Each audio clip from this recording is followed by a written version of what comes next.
Thank you for watching NTD Business. Coming up tonight, Snapchat under fire. It's a popular place for drug dealers to sell to children who sometimes overdose. Lawmakers discussing how to solve the problem. The U.S. economy posts strong growth in the fourth quarter, but signs point to a weak handover to 2023. Domestic demand rose at its slowest pace in 2.5 years. California voters getting a chance to overturn a law to establish a government council to set wages for the fast food industry. Opponents argue the law will raise business costs and drive up food prices. And Chinese apps now hold the top positions in app rankings. How do they get there? And do they have data risks similar to TikTok? That and much more coming up on NTD Business. Great to have you with us. Don Ma here. A new wave of layoffs in response to the gloomy economic outlook. IBM is the latest tech giant to slash thousands of jobs. The company plans to eliminate 3,900 positions. It's about 1.5% of its global workforce. IBM announced the cuts Wednesday, saying they were related to the previously announced spin-off and sale of 2 business units. The move will cost IBM about $300 million this quarter. Other major tech companies are also downsizing. Today, German software group SAP said it plans to cut 3,000 jobs. That's about 2.5% of its global workforce. But it's not just tech companies. Layoffs now spreading to other industries. U.S. chemical and plastics manufacturer Dow is cutting about 2,000 jobs. It's 5% of its workforce. Dow says it shifted focus to cash generation in the fourth quarter and prioritizing higher value products where demand remained resilient. But it's a different story at Chipotle. The Mexican food chain is looking for more workers. It wants to hire 15,000 people before its busy season, which is March through May. While the tech industry is laying people off, restaurants are still worried about not having enough workers to meet demand.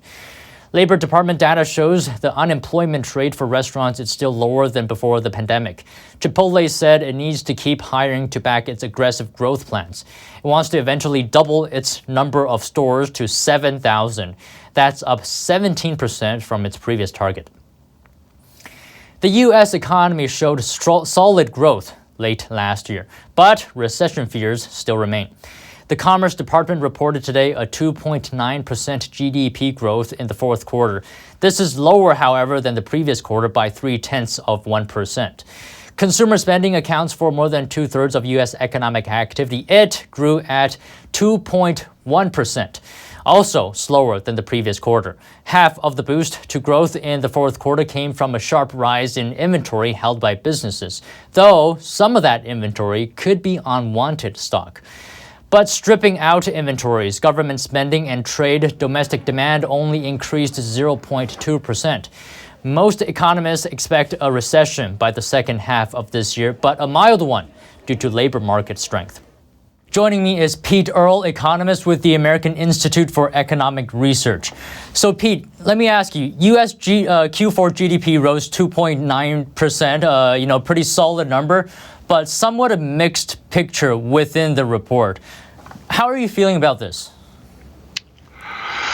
Right. So the economy grew more than the prevailing estimates in the fourth quarter, but consumption and business investment are slowing. So the Fed hikes, which started in May, likely account for the loss of momentum. And with those numbers being what they are, the estimates for overall 22 GDP are 2.1%, which is about a third of economic growth in 2021. Okay, and you mentioned a loss of momentum. So consumer spending, right, just slowed a little bit compared to the last quarter.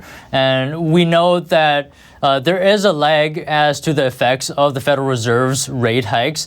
So I wonder, do you worry that this report could be the last quarter of a solid GDP growth? So consensus expectations are that GDP will decrease to about 1% in the first quarter of 2023. From what the numbers are saying, the only factors that kept the brief recession in the middle of 2022 from continuing are consumption by consumers and consumption by the government, also a little bit trade. Consumers are facing higher bills because of inflation. Their car payments and mortgage payments are higher because of the increase in interest rates, so they're getting squeezed. And they're not going to be able to keep up these levels of consumption indefinitely. The stimulus payment, which accounted for about $2 or $3 trillion of excess savings, is rapidly depleting. So I don't think consumers will be able to spend as much as they have been going into the early part of 2023. So if consumers aren't buying as much, one would expect that businesses aren't making as much of a profit. So do you see more layoffs coming this year? Well, we've already seen layoffs in high tech, and if consumption slows, yes, we would see that the existing layoffs and orders to not hire or whatever will expand to a more broader swath of industries. It'll increase to more sectors beyond the high tech sector. So, in terms of layoffs, what's the scale that you're expecting? Well, I would lean towards larger only because this is the highest or the largest amount and the quickest the Fed has ever raised interest rates.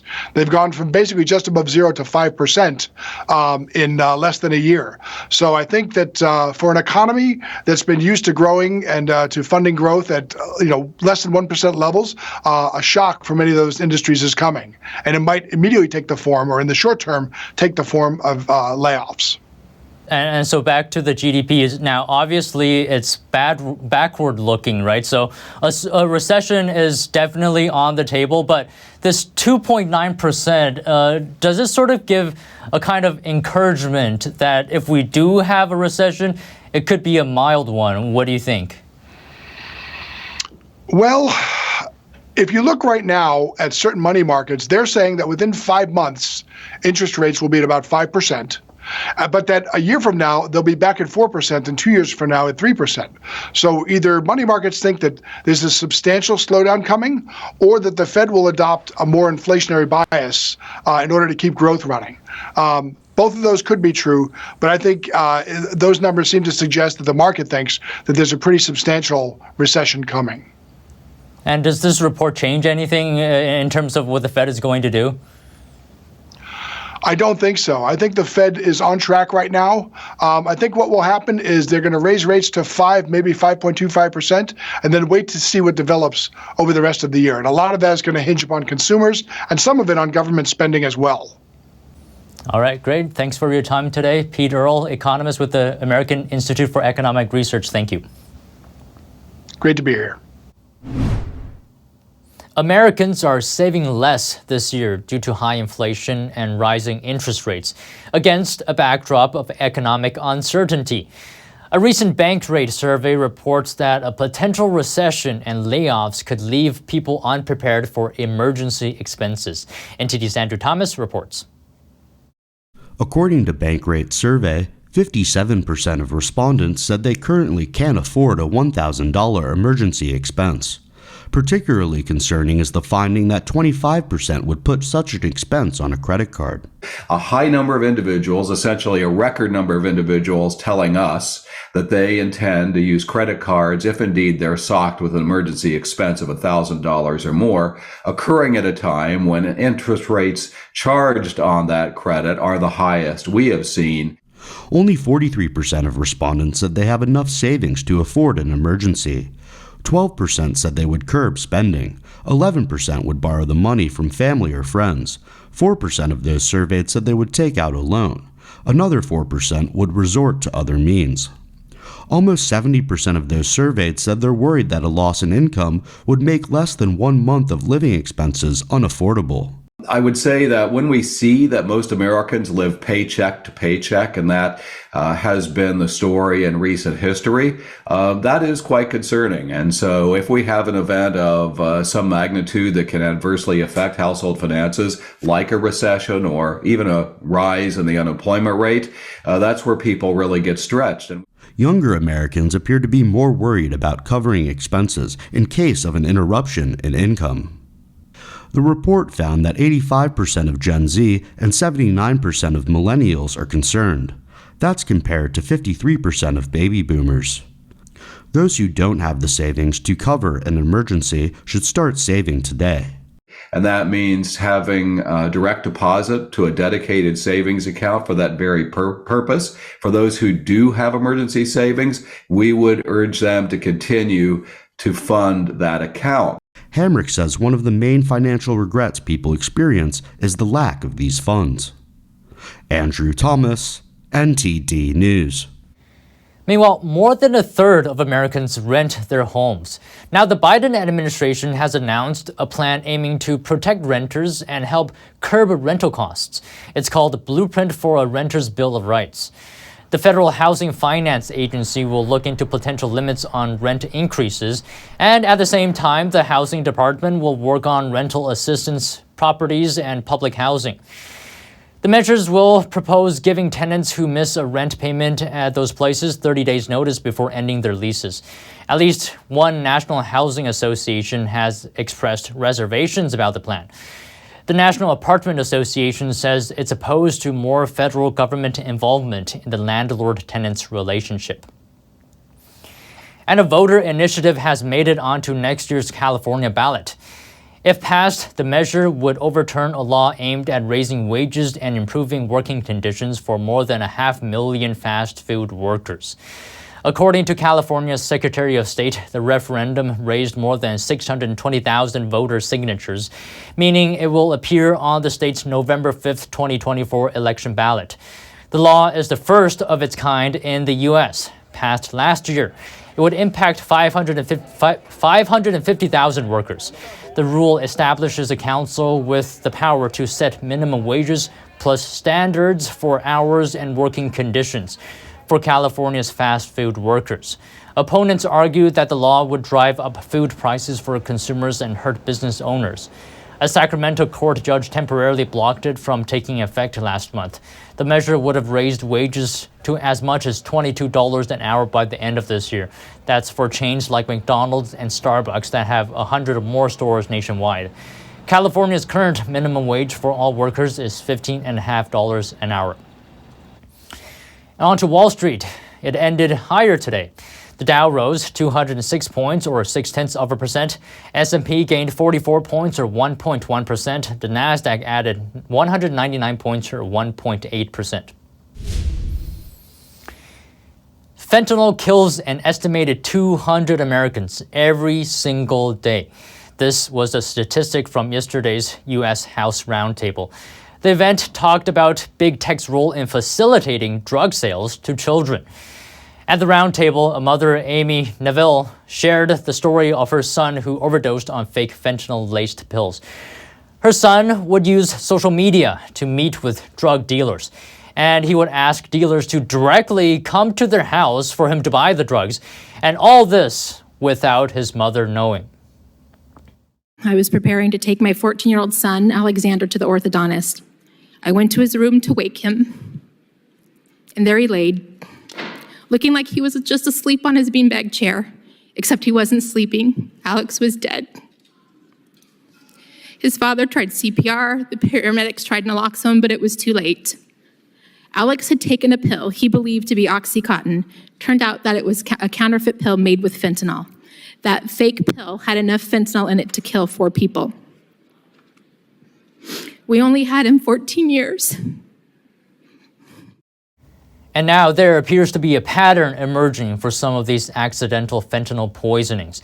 Often the purchaser is a teenager, and usually the teen had no intention of buying fentanyl in particular. They're usually looking for something recreational. And more often than not, the transaction happens on Snapchat.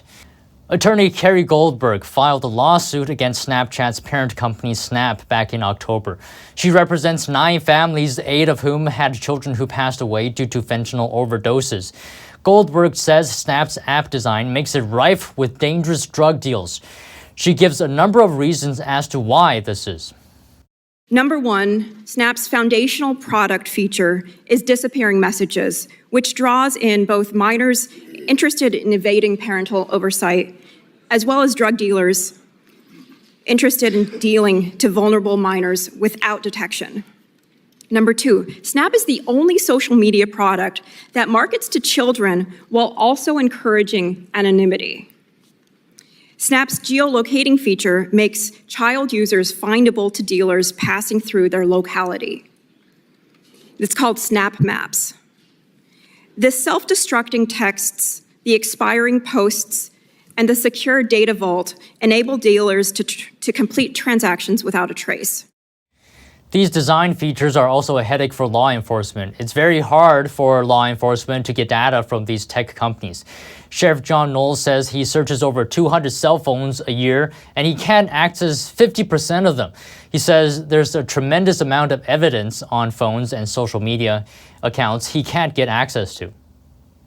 They pride themselves on the fact that they are not storing data. That's how they advertise themselves to users, is we're not going to store the data, and if police come looking for it, we will not provide the data. And frequently, we are told when we serve processes to these providers is the information is stored on servers that is not in the United States. Therefore, your subpoena, your warrant has no standing.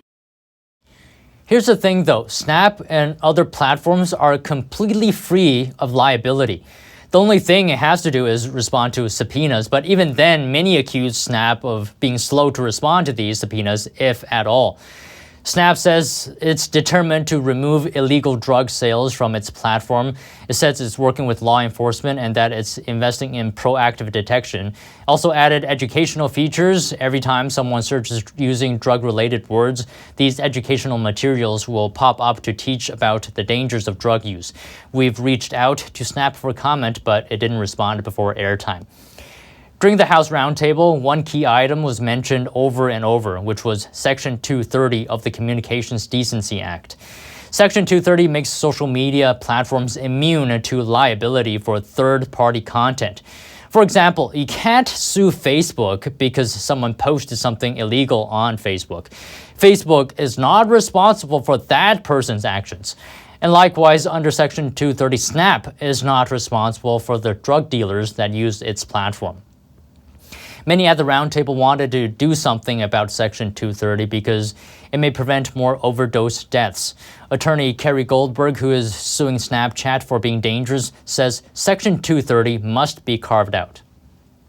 Section 230 disincentivizes the adoption of safety features on big tech platforms.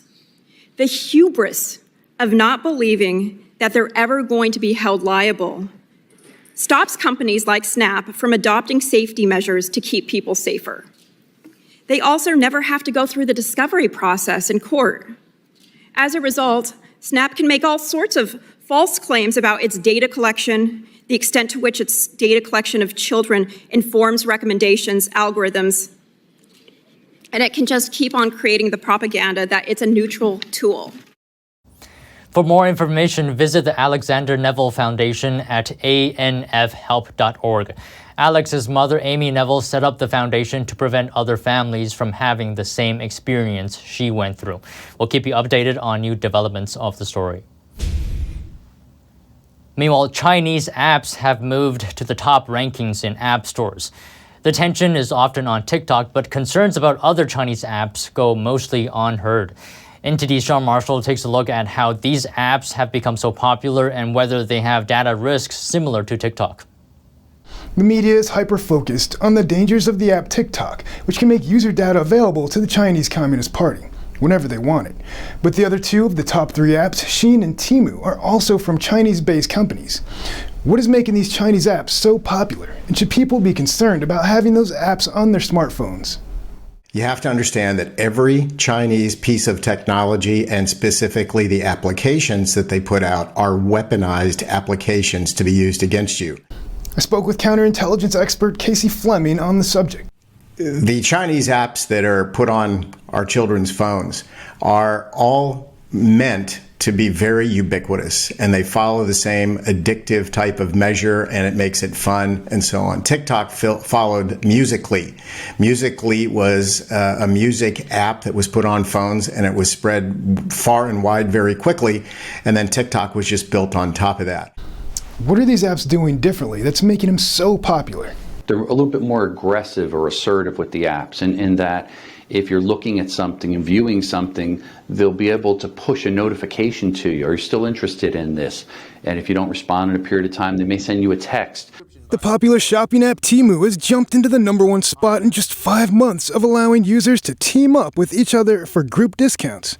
Temu, along with Shein, have the advantage of offering cheap items made with cheap labor with lots of sales and discounts. And they use the same addictive endless scroll browsing found on TikTok and other popular social media apps. Retail shopping expert Janelle Alvarado filled me in on why people love these shopping apps. Well, the app Shein, that one is doing so well right now, not only because it has a model where it's consumer to manufacturer, so you're really getting product from the supplier, so then you don't have to pay that additional retail cost where you would have to pay if you had to purchase at a retail store. But some nations are taking a closer look at potential risks. And if you look at maybe something parallel, look at other countries. So it's not just a U.S. issue against Chinese companies. Look at what happened with India. India had about 200 million TikTok users. They banned it completely. Why? Because of the same problems. They saw all of this mass data collection and they got nervous and they said, that's it, no more. Ultimately, the decision on whether to have these apps on your smartphone is up to each user in their judgment of risks versus rewards. Sean Marshall, NTD News. Netflix is cracking down on password sharing. In a letter to shareholders, the streaming giant said it will start blocking subscribers from sharing passwords with people outside their household in the coming months. And Netflix also plans to roll out a paid sharing plan. It piloted a similar program in Latin America where subscribers could add a sub-account for an additional $3 a month. Netflix says it realizes some people may cancel their subscriptions as a result, but it expects that borrower households activating their own accounts will counterbalance that revenue loss. Currently, Netflix allows multiple profiles under a single account, but the profiles are intended to be used by members of the same household. And the official tax filing season kicked off this week, and people filing their returns are already seeing significant changes this year. Here's some do's and don'ts to make your filing experience more smooth. This tax season, expect surprises that could impact your wallet. Several tax breaks have changed, and the IRS has announced new upgrades. Every tax year, there's something new for people to deal with. Money coach Lynette Calfani-Cox has these 5 do's and don'ts to avoid surprises when filing your taxes this year. 1 do, file electronically. You're going to get a faster refund check if you're owed. 2, this year there's no stimulus money headed your way, and there's been changes to certain tax credits, like the enhanced child tax credit, which was up to $3,600 per child and is now down to a maximum of $2,000. For a family that had 2 small kids, before they would have got $7,200. Now they're only going to get $4,000. Which leads to tip 3. Don't expect a fat check from Uncle Sam. Last year, the average refund issued was $3,176. Experts say that's expected to be much lower this year. The fact that many people aren't going to get that big tax refund check that they had been anticipating is going to hurt a lot of families' budgets. 4, do get help filing, either from a professional or from the IRS. The IRS expects improved customer service this year. The agency says it's hired more than 5,000 people to take calls and added more in-person staff to support taxpayers. And 5, don't procrastinate and file on time. This year, the official date to file returns by is Tuesday, April 18th. And that's the latest from the NTD Business team and myself, Don Ma. You can follow me on Twitter too. And if you have any news tips or feedback for the show, you can email us at business@ntd.com. That's all for today. Thank you for watching. I'll see you tomorrow.